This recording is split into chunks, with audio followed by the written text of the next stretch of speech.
everybody. I am very thankful to PSG India who has given me this opportunity to talk on the topic of breastfeeding as metabolic medicine. How lactation prevents diabetes after hyperglycemia and pregnancy. I think everything might be covered, but still I will try. We all know a female who has breastfed for 6 months, there is a less chance of diabetes. And the female who has not breast, there are high risk of developing diabetes. We all know if we see the epidemiology, GDM prevalence in India range from 7.2% to 21.4%. It is slightly higher in the southern state as compared to as compared to northern and eastern state. Up to 60% of GDM women develop type 2 diabetes within lifetime. So it is a very high number. 20% of the women with prior hyperglycemia and pregnancy develop diabetes within 10 years and 50% develop diabetes within 40 years after delivery. So a GDM female has to still live a long. As it was only always covered, pathophysiology of hyperglycemia and pregnancy due to the various placental hormones and adipokines. They create marked insulin resistance in mid-pregnancy, and if maternal beta cell cannot compensate, leading to maternal hyperglycemia. And this hyperglycemia causes hyperinsulinemia and fetal macrosomia. So after delivery, withdrawal of placental hormone create a metabolic reset window with rapid improvement in insulin sensitivity. So we should take opportunity of this as of this part and promote breastfeeding. So in women with prior GDM, this period allow beta cell recovery, reduced inflammation, and stabilization of glucose metabolism. Breastfeeding and early lifestyle measure during this window help preserve beta cell function and lower future diabetic risk. Structured postpartum care, that is breastfeeding, weight management can significantly reduce long-term cardiometabolic complication. Leveraging this medicine may halt progression from gestational diabetes to dysglycemia and type 2 diabetes.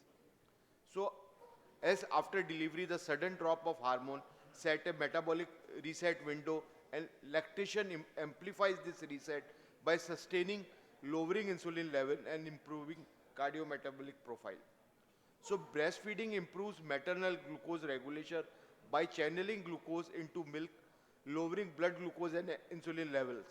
In women with prior GDM, it enhances beta cell function and reduces beta cell stress postpartum.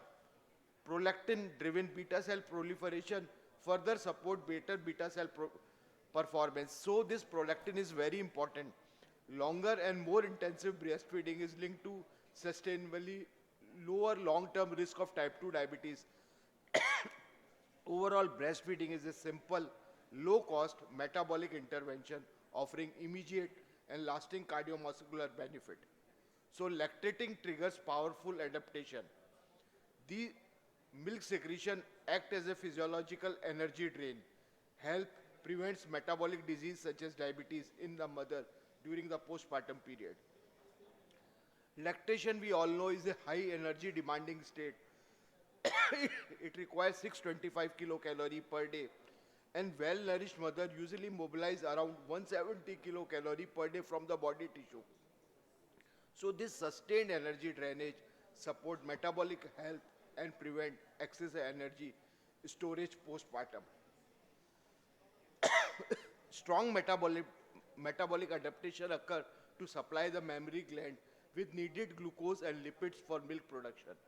So despite increased glucose production and lipolysis, lactating women show lower blood glucose and insulin and lipid level because fuels are diverted for milk synthesis.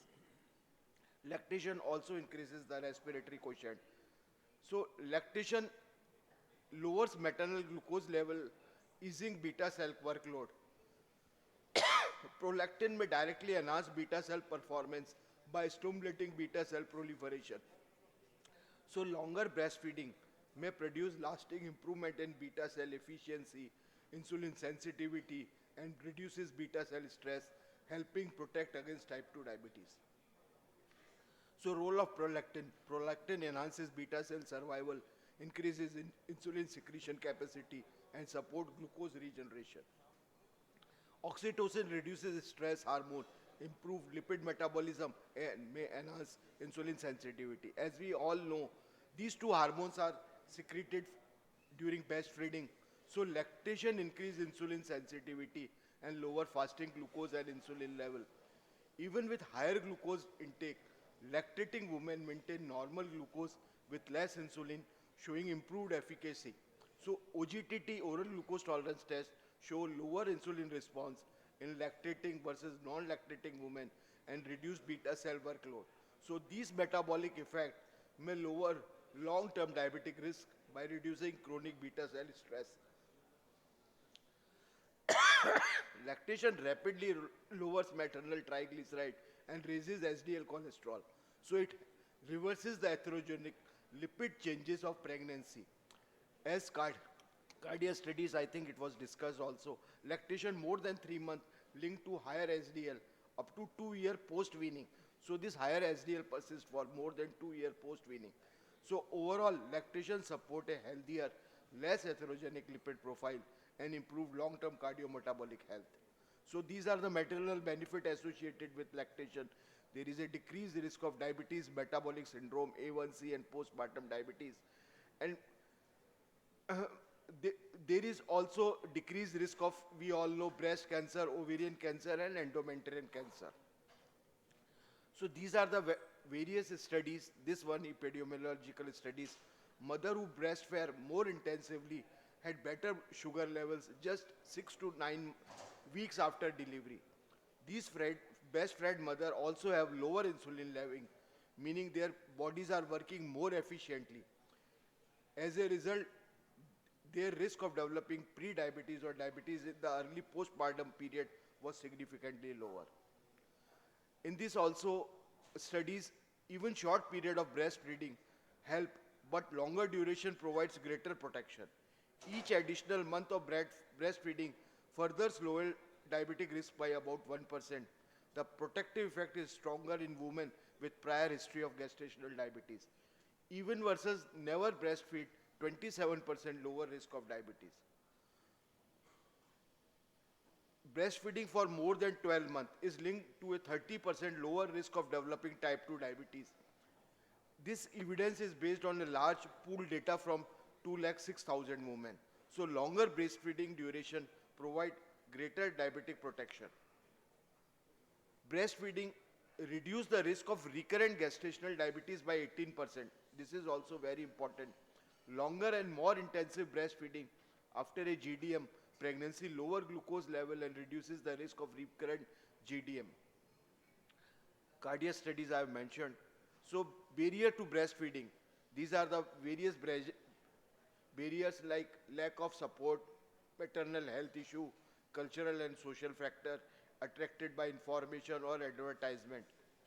So what are the practical counseling we should do? We should tell the patient to feed 8 to 12 times per day, avoid early formula feed, encourage nighttime feeding because large prolactin is secreted. Early initiation of breastfeeding within 1 hour, exclusive breastfeeding for the first 6 months of life, and introduction of naturally adequate and safe compensatory food at least 6 months with continued breastfeeding for up to 2 years of age or beyond. So in summary, breastfeeding acts as a natural accessible form of a metabolic protection for mothers. It lowers the risk of developing type 2 diabetes. It supports long-term cardiometabolic health and reduce further disease.